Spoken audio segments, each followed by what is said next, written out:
ഈ വീഡിയോ നമ്മൾ ഡിസ്കസ് ചെയ്യുന്നത് ജോർജ് ഓർവെൽ എഴുതിയ ഷൂട്ടിംഗ് ആൻ എലിഫന്റ് എന്ന നറേറ്റീവ് എസ്സേ ആണ്. ആക്ച്വലി എസ്സേ വായിക്കാൻ നമുക്ക് ഒരു സ്റ്റോറി വായിക്കുന്ന ഒരു ഫീലാണ് ലഭിക്കുന്നത്.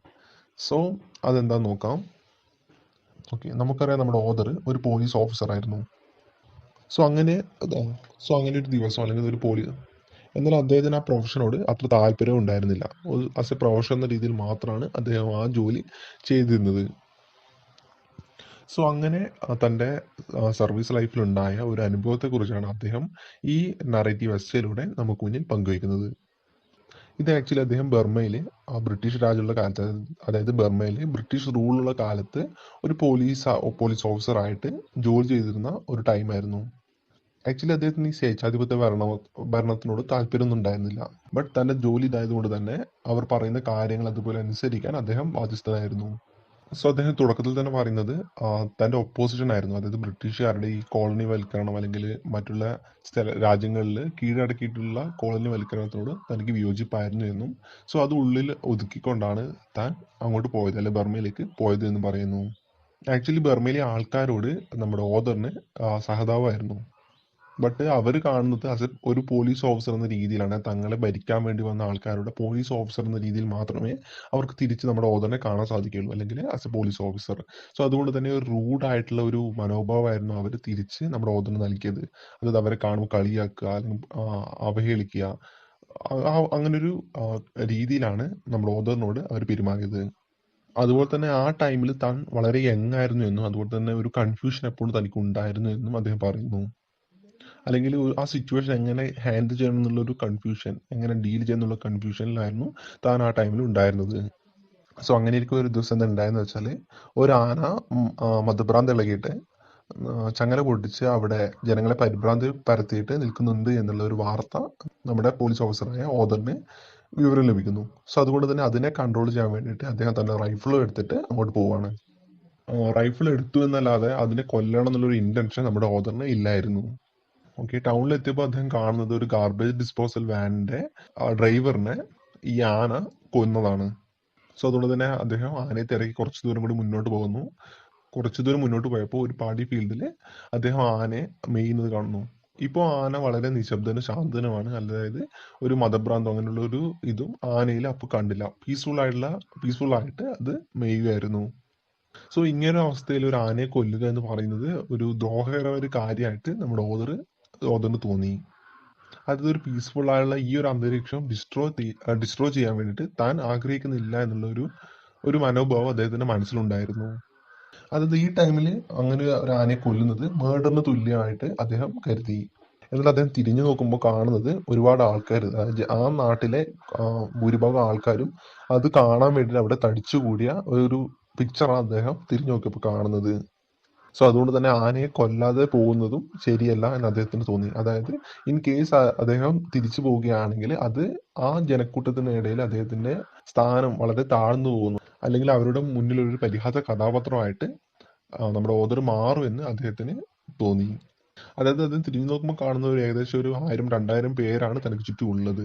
സോ ഇപ്പോൾ ഭയന്ന് പിന്തിരിഞ്ഞു പോവുകയാണെങ്കിൽ തനിക്ക് ഒരിക്കലും അവരുടെ മുന്നിൽ ഒരാളായി മാറാൻ കഴിയില്ല എന്നും, അല്ലെങ്കിൽ അവർ ഒരിക്കലും തന്നെ അംഗീകരിക്കില്ല എന്നും അദ്ദേഹത്തിന് തോന്നി. ഇൻ ദ സെയിം ടൈം അങ്ങനെ ഒരു ആനയെ കൊല്ലാനുള്ള ഒരു സങ്കോചവും അദ്ദേഹത്തിന്റെ മനസ്സിലുണ്ട്. അതായത് അദ്ദേഹം മറ്റുള്ളവരുടെ കണ്ണുകളിൽ കണ്ടത് എന്താന്ന് വെച്ചാൽ, അല്ലെങ്കിൽ അവർ എക്സ്പെക്ട് ചെയ്യുന്നത് എന്താന്ന് വെച്ചാൽ, ഈ ഓഫീസർ ആനയെ എന്തായാലും ഇപ്പൊ വെടിവെച്ച് കൊല്ലുന്നുള്ള ഒരു മനോഭാവമാണ് അവിടെ ചുറ്റും കൂടി നിൽക്കുന്ന ആൾക്കാരൊക്കെ ആഗ്രഹിക്കുന്നത്. സോ ഒരു ബ്രിട്ടീഷ് എംപയറിന്റെ ഒരു ഓഫീസർ എന്ന രീതിയിൽ, അവരെ റെപ്രസെന്റ് ചെയ്യുന്ന ഒരു ഓഫീസർ എന്ന രീതിയിൽ താൻ തന്റെ കർത്തവ്യം ചെയ്തേ മതിയാകൂ എന്നുള്ള ഒരു അവസ്ഥയിൽ ഓർവെലിനെ വന്നു ചേർന്നിരിക്കുകയാണ്. സോ അതുകൊണ്ട് തന്നെ തനിക്ക് ചുറ്റും കൂടി ആൾക്കാർ തന്നെ കളിയാക്കി ഒരു പരിഹാസ കഥാപാത്രമായിട്ട് താൻ മാറാതിരിക്കാൻ വേണ്ടിയിട്ടാണ് ആനയെ കൊല്ലാനുള്ള ഒരു തീരുമാനം അദ്ദേഹം കൈക്കൊള്ളുന്നത്. സോ അതുകൊണ്ട് തന്നെ അദ്ദേഹം തന്റെ റൈഫിൾ എടുത്തതിന് ശേഷം ആനയുടെ ബ്രെയിൻ നോക്കിയിട്ട് വെടിവെക്കുന്നു. ഓക്കെ, ആ ശബ്ദം കേട്ടപ്പോൾ അവിടെ തടിച്ചുകൂടിയ ആൾക്കാർ ഒരേ സ്വരത്തിൽ റോർ ചെയ്യുന്നുണ്ടായിരുന്നു, അല്ലെങ്കിൽ ഒരു ശബ്ദം പുറപ്പെടുവിച്ചിരുന്നു. ബട്ട് എന്നിരുന്നാൽ പോലും ആ വെടി കേട്ടിട്ട് ആന ചരിഞ്ഞില്ല. സോ അതുകൊണ്ട് തന്നെ അദ്ദേഹം വീണ്ടും ഒരിക്കൽ കൂടി വെടിവെക്കാൻ വേണ്ടിയിട്ട് നിർബന്ധിതനാകുന്നു. രണ്ടാമത്തെ വെടി കൂടി കൊണ്ടപ്പോൾ ആനയുടെ മുട്ട് മടങ്ങി ആന പതിയെ നിലത്തേക്ക് ചാഞ്ഞു. ബട്ട് എന്നിരുന്നാൽ പോലും അത് ചെരിഞ്ഞില്ല. സോ അതുകൊണ്ട് തന്നെ മൂന്നാമതും അദ്ദേഹം വെടിവെക്കുന്നു. മൂന്നാമത്തെ വെടി കൂടി കൊണ്ടതിന് ശേഷം ആന തന്റെ മുൻകാലുകൾ എടുത്തിട്ട് ശക്തിയിൽ അമർത്തിയിട്ട് ഉയർന്ന് എഴുന്നേൽക്കാൻ വേണ്ടിയിട്ട് ശ്രമിക്കുന്നതായിട്ട് കാണാം. എന്നാൽ അതിന് കഴിയാതെ അത് വീണ്ടും വീഴുന്നു. ബട്ട് എന്നിരുന്നാൽ പോലും ആനയ്ക്ക് ഇപ്പോഴും ജീവനുണ്ട്, അതിപ്പോഴും ശ്വസിക്കുന്നുണ്ട്. സോ അതുകൊണ്ട് തന്നെ അധിക നേരം അതിനെ വേദനിപ്പിക്കാൻ ഓതന് തയ്യാറായിരുന്നില്ല. സോ അതുകൊണ്ട് തന്നെ എത്രയും പെട്ടെന്ന് അതിനെ കൊല്ലണം എന്നുള്ളൊരു ഇന്റൻഷൻ ആയിരുന്നു ഓതന്. അതായത് വേദന സഹിച്ചുകൊണ്ട് ആ സാധു ജീവി കിടക്കുന്നത് ഓതന് സഹിക്കുന്നതിലപ്പുറമായിരുന്നു. സോ അതിനുശേഷം അദ്ദേഹം എലിഫന്റിന്റെ ഹാർട്ട് നോക്കിയിട്ട് തുരുതുര വെടിതുർക്കിയായിരുന്നു.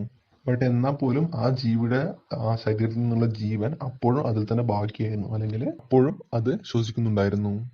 സോ ആ കാഴ്ച കൂടുതൽ നേരം കണ്ടു നിൽക്കാൻ അദ്ദേഹത്തിന് കഴിയാത്തത് കൊണ്ട് തന്നെ അദ്ദേഹം അവിടെ നിന്നും തിരിച്ചു പോകുന്നു. പിന്നീട് അദ്ദേഹം അറിയുന്നത് എന്താന്ന് വെച്ചാൽ ആ ആന അരമണിക്കൂർ എടുത്തിട്ടാണ് അവിടെ നിന്നും രക്തം മാർന്ന് മരണത്തിന് കീഴടങ്ങുന്നു എന്ന വാർത്തയാണ്. അതുപോലെ തന്നെ ആ ചുറ്റും കൂടിയിരുന്ന ആൾക്കാർ അതിന്റെ കൂടിയിരുന്നതെന്ന് വെച്ചാൽ ആ ആനയുടെ മീറ്റ് എടുക്കാൻ വേണ്ടി, അല്ലെങ്കിൽ ഭക്ഷണത്തിന് വേണ്ടിയിട്ട് അതിന്റെ ഇറച്ചി എടുക്കാൻ വേണ്ടിയിട്ടാണ് ചുറ്റും കൂടി നിന്നത് എന്നും അറിയുന്നു. അതുപോലെ തന്നെ മറ്റ് പോലീസ് ഓഫീസേഴ്സിന് മുന്നിൽ തന്നെ 2 തരത്തിലാണ് അദ്ദേഹത്തെ നോക്കിക്കണ്ടത്. അത് അവർക്കിടയിൽ അഭിപ്രായ വ്യത്യാസങ്ങൾ ഉണ്ടായിരുന്നു. ഒരു കൂട്ടം ആൾക്കാർ, എസ്പെഷ്യലി കുറച്ച് മുതിർന്ന പോലീസ് ഓഫീസേഴ്സ് പറയുന്നത് എന്താണെന്ന് വെച്ചാൽ ഒരു റൈറ്റ് ആയിട്ടുള്ള കാര്യമാണ് നിങ്ങൾ ചെയ്തത് എന്ന് പറയുന്നു. അതായത് ഒരു ആസ് എ പോലീസ് ഓഫീസർ എന്ന രീതിയിൽ ഒരു ഉത്തമമായ കാര്യമാണ് താങ്കൾ ചെയ്തത് എന്നും അതൊരു ഗുഡ് ജോബായിട്ട് അവർ കണക്കാക്കുന്നു. എന്നാൽ രണ്ടാമത്തെ വിഭാഗം ആൾക്കാർ, അതായത് യങ്ങർ ആയിട്ടുള്ള പോലീസ് ഓഫീസേഴ്സ് എന്താണ് കരുതുന്നത് വെച്ചാൽ അതൊരു ഷെയിംഫുൾ ആയിട്ടുള്ള കാര്യമായിട്ടാണ് കണക്കാക്കുന്നത്. അതായത് ഒരു ബർമീസ് ആയിട്ടുള്ള ഒരു സാധാരണക്കാരനെ ഒരു ആന കൊന്നു എന്നതുകൊണ്ട് തന്നെ ഒരു ആനയെ കൊല്ലേണ്ട ആവശ്യമുണ്ടോ, അല്ലെങ്കിൽ ഒരു ആനയേക്കാൾ വലുതാണോ ഒരു നിസാരണക്കാരനായ ഒരു സാധാരണക്കാരന്റെ ജീവൻ എന്ന് അവർ ചോദിക്കുന്നു. അതായത് അദ്ദേഹം ഇവിടെ വിവരിക്കുന്നത് ഓഫീസർമാർക്കിടയിൽ തന്നെയുള്ള 2 ചിന്താഗതിയാണ്. അത് ഒരു വിഭാഗം നല്ലതെന്ന് പറയുന്നു, അതേസമയം വേറൊരു വിഭാഗം അത് മോശമായിട്ട് കണക്കാക്കുന്നു. ആക്ച്വലി ഈ എസ്സേയിലൂടെ അദ്ദേഹം നമുക്ക് മുന്നിൽ പറയുന്നത് താൻ തന്റെ ജീവിതത്തിൽ നേരിടേണ്ടി വന്ന ഒരു പ്രതിസന്ധി ഘട്ടത്തെക്കുറിച്ചാണ്. അതായത് തനിക്ക് ഇൻട്രസ്റ്റ് ഇല്ലാത്തൊരു കാര്യം തന്നെ കൊണ്ട് നിർബന്ധിച്ച് ചെയ്യിപ്പിക്കുന്ന ഒരു അവസ്ഥയിൽ, അല്ലെങ്കിൽ അങ്ങനെ ഒരു കാര്യം ചെയ്യാൻ വേണ്ടിയിട്ട് താൻ നിർബന്ധിതനായ ആ ഒരു അവസ്ഥയാണ് അദ്ദേഹം ഇവിടെ വിവരിക്കുന്നത്. So that's all about it, and see you in the chapter. Bye.